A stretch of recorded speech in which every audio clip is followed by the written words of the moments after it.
I call the meeting to order. That's authority. Did you do it? I call the meeting to order, and this is the Sacramento Cable TV Commission, Television Commission, officially. Are we officially taping right now? Yes. We're on camera right now, and there are people here. We will announce that the Sacramento Metropolitan Cable Television Commission shall now recess. Oh, I know all this. We're going to recess to a closed meeting to discuss some potential or an existing litigation regarding Pacific West Cable, Cable America, Eugene Jacopi, United Cable Television Corporation, and public entity insurers pursuant to California Government Code sections 54956.9 sub A and sub B sub 1. And also, I'll get this out of the way. I'll just announce for the people in the audience, a whole bunch of them, hi fellas. We're taping this meeting, and you can watch it if you wish on Government Channel 65, the Public Affairs channel on the Sacramento Cable System. It'll be 7 p.m. on Sunday, and repeated again at 10 a.m. on Monday. But I'm not going to talk about members who wish to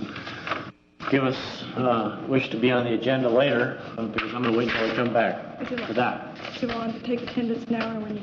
Why don't we take attendance now and get it over with? Please call the roll. Okay. Rutland Johnson, Toby Johnson, Isla Collin, Ferris. Here. Castanis. Here. Fletcher. Here. Strang. Here. Pope. Here. I can't believe the paperwork you have to go through just to call a meeting to order.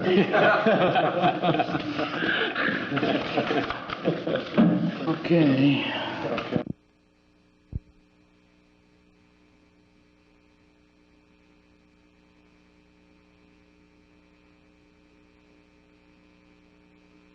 Always numbers anymore. Okay, this is the Sacramento Cable Commission. We're back in public session.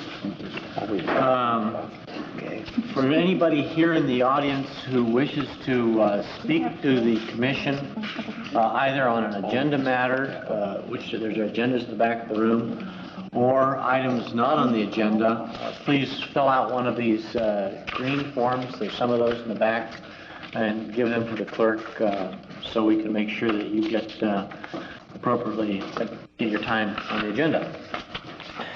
So we've taken care of item number 1 regarding the closed session. Item number 2, I see Phil's here, KXPR. Why don't you share something with us, Phil? Thank you, Doug. I'm Phil Corvo, General Manager of KXPR. And it's been a fairly quiet year in Lake Wobegon. We have continued to provide 365 days a year, 24-hour-a-day cable programming, thanks to a grant from this commission. With the $15,516 grant a year, that breaks down to something like $1.70 an hour, so it's fairly cost-effective, and we're providing classical music and jazz and in-depth information and public affairs programming on a different schedule from that of our main channel on 89.1 on the cable service. And in addition to the $15,000 grant, we've been using about $11,000 or $12,000 a year from the original capital grant, because the cost of operating the service is about $27,000 a year. And we have about half of that left, so we'll be continuing to use that, and then when it runs out, we'll just use general funds because we think it's an important service. It's part of our mission to provide more classical music and jazz and public affairs programming to the community. And judging from, since it's not measured by Arbitron or the rating services, we can only judge from telephone calls and letters, but judging from those calls and letters, we seem to be picking up a larger and larger audience for the cable service, so we think it's a cost-effective, good service. And it's basically all I have to report. I'd like to thank the commission and the staff and Sacramento Cable. Everybody's been very good, and things are quiet and happy there. Well, good. Any questions? Yeah. Terry? Phil, do you have any idea of the number of subscribers? We don't, Terry. I would like to do a survey sometime, and we've talked about trying to do some sort of survey. Arbitron, which measures our listenership, just does not measure cable audio listening. So it's one of the frustrating things. I have really no idea, and we're getting more letters and calls than in the beginning, but promotion is another area that I've spoken with Dick and with Joan Hendricks and others about trying to do some more in that area with the cable guide. Clearly that would I think help listenership. And what is the cost? Is it $5 a month in addition to the cable subscriptions? I believe it's $4.50. $4.50 a month. That's correct. So if I want to listen to KXPR over cable channel, I have to pay $4.50 a month above and beyond my regular television subscription. To legally listen to it, yes. Are you saying that there's an illegal way of doing that? Don't answer that question. You can turn on your radio. I've never been able to figure out how in terms of, we get such tremendous reception where we live on KXPR. And you're saying you offer some alternative programming through the cable system. What I've not been able to figure out is, I assume that what they do is just run a line to wherever you want to have your stereo house. Yeah, and just brings it in so that there would be absolutely no interference. And then you would have both your off the air as well as all the material that you would be offering on the cable channel. Right. It hooks up to the antenna leads in your receiver, and so then the regular channel at 90.9 is there, and then the cable channel is at 89.1. So you have a choice of the two. So for instance, during the day, between 10 and 3, classical music will be on the main channel and jazz will be on the cable channel. So you have that choice. Oh, good. But they haven't figured out how to get cable in cars yet, so that's kind of cuts down. The most aggravating thing about keeps breaking. cars I have ever run into is the fact that I've always used my car radio to listen to Channel 6, because I want to hear a lot of different programming, and I always used to be able to get it, but now with these where you just press them, there's some people who don't bring them in as well, the ones that just search out. Finally, when you get a radio that does, and I've got one now that does, because they do that dual broadcasting, and you can't turn it off in a car radio, at least not the brand I have. You get Channel 6, but you get all the feed from the other one that they're running on the other channel at the same time. So on my TV, because of the stereo system, you can turn it off. You can mute that one sound, but you can't do it on a car radio, and it's just maddening. Yeah. One of those technical difficulties of life. Beyond our control. They really help us a lot. Thank you. Okay, thank you very much. Thank you very much. Thanks, Bill. Okay, item number 3. Rich? Recommend the staff status report as presented with these highlights and one addition.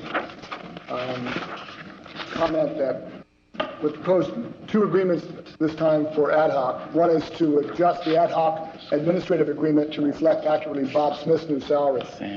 Separately, we have a request by ad hoc to adjust their programming contract. They've asked us to do an educational videotape, an expanded PSA, if you will, on the ad hoc issues. So that's why we're under programming. I'll come back to programming a bit more in a second. Under legislation, we have 2 things relevant legislation-wise. AB 543, a state bill prescribing franchising overbuild requirements that is really detrimental to us, was signed by the governor last week.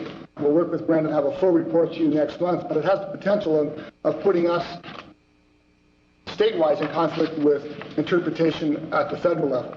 To other jurisdictions which haven't been through what we've been through, it could be helpful, but to us it has potential problems. We'll have a full report next month. It was signed the day the agenda came out. The governor also signed, since the agenda came out, SB 101, bill we mentioned last month, on the 4-hour service schedule and follow-up. That is not an urgent. That's not an urgency bill. It will take effect in January. So that's legislation. Okay. Under construction completion, several things. I've asked Dick to report in more detail on the status of construction. We have noticed the enforcement resolution approved last month. The ads that were approved by Ms. Ferris and Ms. Collins are running. They're running in the beat today. We've had approximately 400 responses through last night. 320 of those have gone to SAC Cable. How many? We've had 400 in our office since last night, as of last night. Oh, as of last night. As of last night. We've transmitted 300 and plus to SAC Cable. I think Dick can talk about the numbers and the impact at the overall, but we are doing what we expected, which was to find homes Like those little pockets. in those little pockets. In any event, that's Dick to discuss in detail. Okay, well, that's good. Okay. We have some programming changes. Primarily, we're making some adjustments to the programming schedule to do two things. I think we're making a star out of Bob Smith. We're carrying now the Lot A presentations from a couple days ago, and coming up next week is the Southern Pacific proposal. So I'd like to specifically include the Southern Pacific replay in the staff report for approval as possible changes in the playback schedule. The city will be reimburse us for that. They're working on the details now. I'd like to include that. There's a whole series of changes as we've adjusted the schedule and made those bits and pieces fit in. At the Lot A presentation at Convention Center, we maxed out our staff. We had virtually every staff person, every piece of equipment going between here, the City Council, the golf meeting, and the Lot A meeting. And we had to test out a few new things. There was some technical problems in the van with 3 cameras and 200-foot drops at the Convention Center that the engineer will fix tomorrow. It has to do with synchronizing things. I think the city, we had to get special dispensation from the facilities manager at the Convention Center to get the van in underneath one of the windows at the Convention Center and drop the cables out because the other equipment was being used in this room. With that completes my staff status report. Okay, Rich, I want to make sure we understand which you're asking us what matters you need us to act on. I'm recommending that we approve the administrative agreement with ad hoc, which reflects accurately now Bob Smith's salary and his time allocated. They're all attached Yeah, which as attachments and resolutions. Right, that was 1A and 1B. That Okay. we approve the revisions to the playback schedule, including authority to pay back at the city's payment the presentations on the Southern Pacific project with housing and redevelopment. And So that's that receiving funds. items 1 and 2. That's correct. They need those resolutions adopted. Okay, Do you are have there any anyone questions? on those items that needs to speak? That's what I'm going to find. Because if not, I was going to move them. I've got a question. I think, is there any questions from commission members? Rich, I've got a question, well, a comment and a request. The comment is the election night coverage continues to be a great feature on cable. I used it this time more than I ever had, and I found that it was extremely informative and a great way to find out the results than running around town attending parties. And it is really a unique, I don't know how many of the cities are doing it, but it's really an excellent feature in this town to be able to get those election results. So I want to comment on that. I think you guys are doing a good job with that. The request I've got is that I would like to see us start looking at ways to avoid the problem that you've got with taping all of these public meetings. We've talked about going live. What does it take? What is the cost? Technically, how can we do it? And what kind of a program can you put together to get that done? I can address that right now fairly easily, Terry. Taking it a step at a time, the bottom line happens to be funding and the excess liability agreement restrictions. The downstream cable drops will be active into this room and city council within 2 weeks. The construction work is done on SAC Cable's part. The city maintenance people and the county maintenance people are running the wires from within the building now out to the street. So the downstream part will be there. What we need is about $12,000 for upstream modulators and demodulators. to do it. If you recall the budget presentation in May, they were right below our funding level in order to maintain the current activities of taping and reproducing the meetings. Had things been otherwise with the excess liability agreement, we could then have looked at the budget differently. And there are no savings in terms of vans and that kind of thing in terms of the way we're doing business now, where you could save some money to find the $12,000 to get the upstream equipment. We set aside approximately $8,300 in this year's budget for purposes such as that for next year. The policy we've operated under, and I believe in that it would be, I would not want to bring up one chamber and not the other. So it takes 2 modulators and 1 DMOD. The cost was $11,600. We're about 2/3 of the way there. I expect to be able to squeeze that out of the budget next year. Relative to our programming budget, the majority of that goes to people resources. We don't tie that much into outside things. Our programming acquisitions is minimal, $300 to $1,000. We have to pay for insurance and gas in the van. Well, my interest is keen on that, and that's a goal that I've always had, and I would like to see us get there. I don't know if the other commissioners think it's as important as I do, but I wish you'd take a look at the budget, and if somehow you can make some adjustments in the budget, give us some options possibly in the future that we can look at. And if I can get 3 other votes on this commission where we can change the priorities in that budget, then maybe we can do something. But at least I'd like you to look at it for my sake, if no one else's, because that's the direction I'd like to see us go. We'll come back next month. You never can get completely away from it, though, if you're going to offer people options in terms of when they want to view the meeting, and then you've got other meetings that are running concurrently, and I know with our board meetings can louse up a whole bunch of other meetings because we don't have any. And we begin early in the morning, and sometimes we're still going late at night. So I know that our board causes problems that way, and I'm sure that your meeting is the same meeting night as some of the other city council meetings. So. We can anticipate once getting past the technical issue of having the upstream signal, having to revisit our programming policies on preemption, et cetera. Yeah, a programming problem is much different than a technical problem. Right, take it one step at a time. Yeah. It seems that Sacramento Cable was going to get you some numbers on how many people were viewing the different government cable programs. Has that ever come to us? Sacramento Cable distributed that, right? Yes. It was several months ago that may have missed that. Dick distributed to all of you the numbers that he had. I'll go. I didn't see it, so. And to all of the grantees. Awesome. For their channel. There's another aspect there that we ought to clean up while we're at it. This is a time of turmoil, and between meetings, it would seem to me we ought to give our administrator quite a bit of leeway on making decisions as to alterations that must be made to capture the magic moments of speech and also to play them back on our channel and so on. We need to give him leeway to act without having to come to us on many of these details. I think that would assist you, wouldn't it, Rich? In part, yes. We do formally now have approved all programming and playback activities. In 1 or 2 cases, we've asked for that authority retroactively. We do put... Well, that's a nice way to put it. Do you want to ask for the authority retroactively, or do you want a little more leeway to start with? That's the current policy. It would help lighten the agenda somewhat. I'd be happy to look at policy alternatives and recommend them next month. Yeah. Let's bring that back next month. Let's look at it and see if we can assist on that, so you don't always have to consult.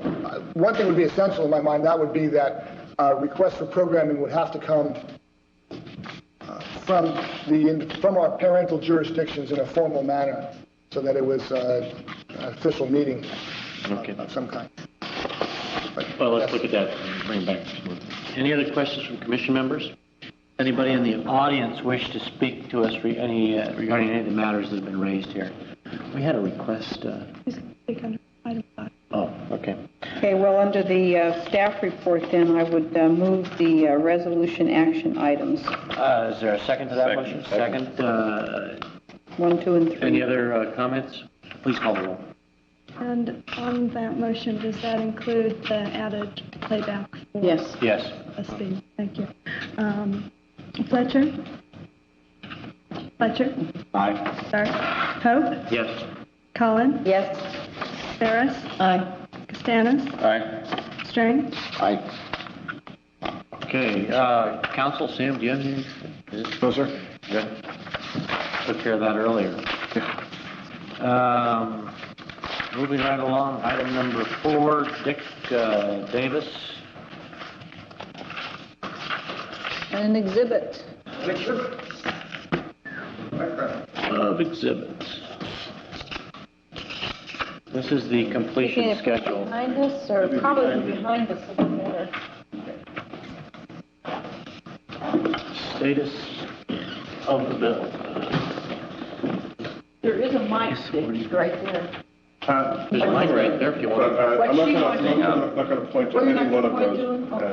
It's just a generic situation. Are those the 400 complaints?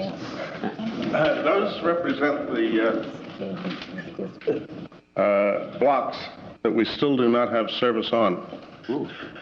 And the point of the whole thing is this is not like the heyday of the build when we were running at 125 miles a month.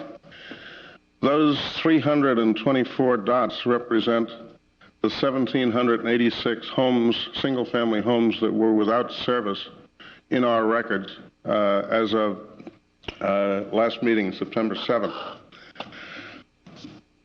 And what that means to us is, or what that is really the basic reason that we're going so slowly, getting this thing finished. These are scattered, as you can see, all over the build with only some concentrations in the joint trench areas up north and down in Elk Grove. But they are severely scattered all over the franchise, and the reasons for them not being complete are as varied practically as the number of dots, but they include things like homeowners with guns not allowing us across their property to serve other people, damage by developers that has cut out service to 2 or 3 homes, pole relocations that are coming up within the next month or 2, road improvements where we're waiting for permission to go in and cut the streets, special permits from Caltrans, from Light Rail, from the Reclamation Bureau, from the Cal Historical Society, as far as scenic highways are concerned. There are lots of reasons why this is going slowly, but we are still convinced we're going to be able to do this by the end of the year. We've got a lot of manpower and effort concentrated on it now. Since September the 7th through October the 1st, we activated 203 homes, so our count is now down to 1,583 from the 1,786 3 weeks ago. By that you mean that are we talking about the number of homes you still have to go by to make service available to, not ones that are waiting on a list that have requested service and you're not there? These are all the homes that we're aware of that we have not provided service to. That have requested it? No, whether they've requested it or not, the whole thing. Okay, all right, great. Rich estimated that there were 1,000 to 2,000 additional out there that we were going to find out about through the advertising, and that may be true. We have yet to see that. But anyway, as of the moment, all the underground permits necessary to complete all those have been submitted, and we're pulling them. Expect to have them all out by the end of next week. About half of the aerial have been submitted. We expect to have 100 of them, 100% of those submitted to PacBell by next week. The normal turnaround time on those is about 6 weeks, but Rich has assured us that he will help expedite those permits coming back. If we get them back in total by the end of October, we fully believe we can have this all done by the end of the year as we committed. More good news on construction. We've received, or had received, 312, as of Tuesday, notices or coupons from Rich on the people who are responding to the newspaper ads. Of the 312, 138 are MDUs, including SMATVs, our own, and others that are excluded from the requirement. MDUs with no or new ROEs, right of entry agreements, a few serviceable ones, totaling 138 that are excluded from our commitment by the end of the year, which leaves 174. And are all of those 174 new to the ones you already knew? No, that's another encouraging thing. We knew about and had on the lists 119 of the 174. Oh, well, that was good, yeah. So, and that left only 55 out of the 312 that had to be added to the list, so about 1/6 of the responses. So that may indicate that the amount of work still to be done out there is less than we thought, and that we know of most of the exceptions already. So, What's an piece of MDU? encouraging news. What's an MBU? MDU is a multiple dwelling unit. It's a jargon for apartments. Right. The places where they have to have permission to get in. Right. Exactly. Okay. How are you doing with those, Dick, by the way? Are you able to get into those, or are you just avoiding them for the time being? We're concentrating on single-family homes. We've got a very large schedule of MDU construction for the first quarter of 1990 right now, and that's growing very quickly. We are continuing to try to get new ROEs. There are still a few thousand that we do not have. ROE. Right of entry. Right of entry. Those are the homeowners with the guns. Yeah, I'm just not too good at acronyms. That's the permission of the owner to go in and wire the place, essentially. My complaints to Graham MDS and not single-family homes. You know, mine are the apartment constituents. Seem to be complaining, not so much single-family homes anymore. They don't have any absolute right to go in on those, so. Some of them we do, some of them we don't. The ones we do, we're scheduling for the first quarter of next year. And some of them have contracts with other people that they're trying to get out of. Or right, that's that choice. Just two other bits of information.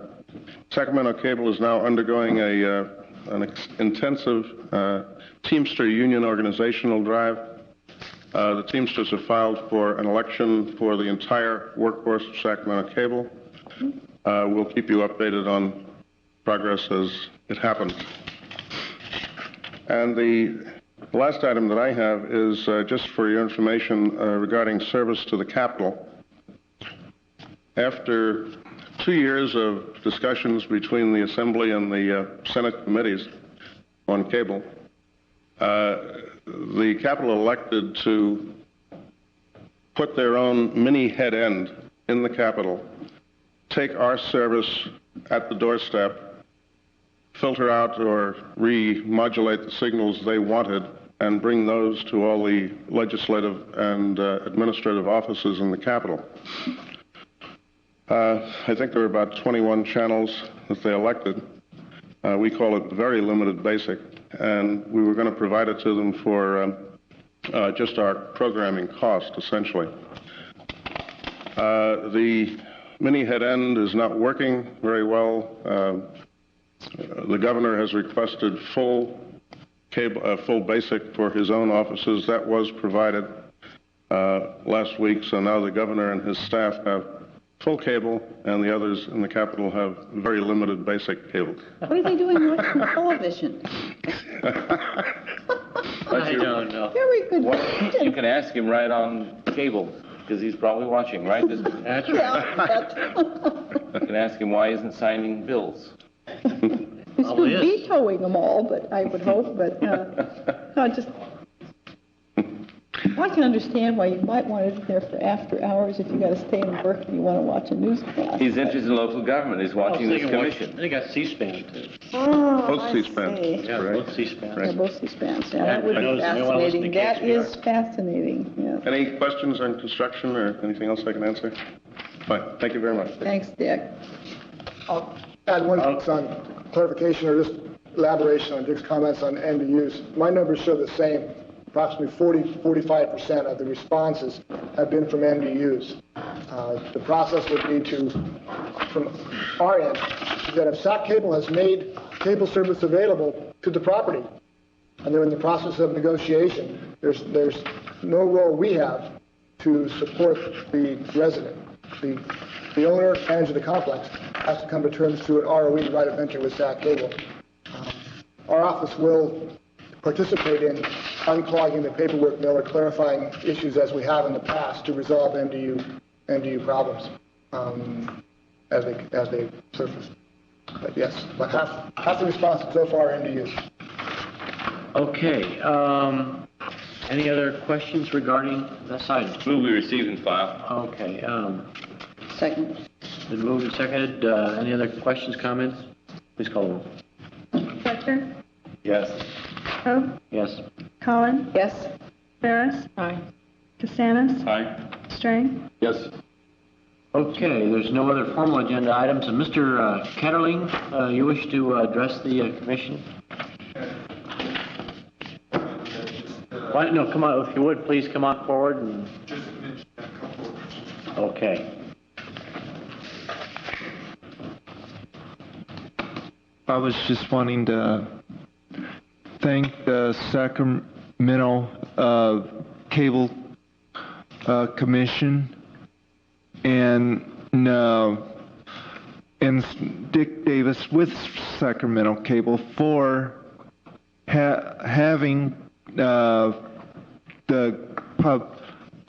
government public access. I think it's the best thing that it's ever had. And what I would like to find out with you people, maybe Dick if you can't, maybe Mr. Davis can answer, because I know that there's a contract between you people. What about the people that does not get Sacramento Cable that will be getting this new cable outfit? Back west? Yes, sir. Is there any way at all with you people of having them receive your station? No. It's their choice not to do that, and we have no control over that. And I suggest that you direct those questions to Mr. Benvenuti. Okay. I was just wondering because I wish that it was on all night long. Okay. These political people that love to watch politics. I'll tell you something that, like, here the other night I was watching the station, believe it or not, when you had the SMUD board meeting on.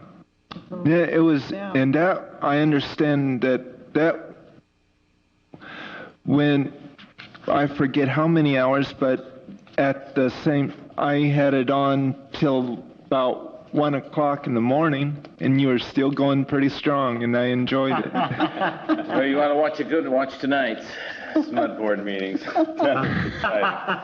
I don't know whether they're going to let us take it. Yeah, the SMUD board meetings, you have to have the permission of that elected body, and I don't think they don't have any ongoing relationship at all in terms of whether we can carry them or not. We just can't go in or have the cable government channel go in and tape the SMUD board. They have to make that request. And they haven't for tonight, have they? They have not. That's too bad. You're right, Terry. Otherwise, it'd be an interesting meeting. I would like to just say that I hope that throughout, as long as Sacramento Cable lasts, I hope that you people continue on, because even like without your people on, a lot of, I read in a piece in the paper stating something about that there isn't much public information of whether if they want them to have them or not, but they do get a lot of people watching on most of the stations that has like C-SPAN and C-SPAN 2 and all and everything like that. Good. Okay, well, I'm glad you're enjoying those services. And things that even when you're not on and all, like as far as like of, say like things like this, that like the programming you even show is excellent also. We appreciate the fact Thank you you. took the time to come down and share that with us. Thank you very much. All right, and thank you very much. Thank you. Yeah. It's an excellent way to end the meeting. Okay, I don't think we need to have a vote. Do we need to have a vote? No, you can adjourn it. It is adjourned. Thank you. Good job.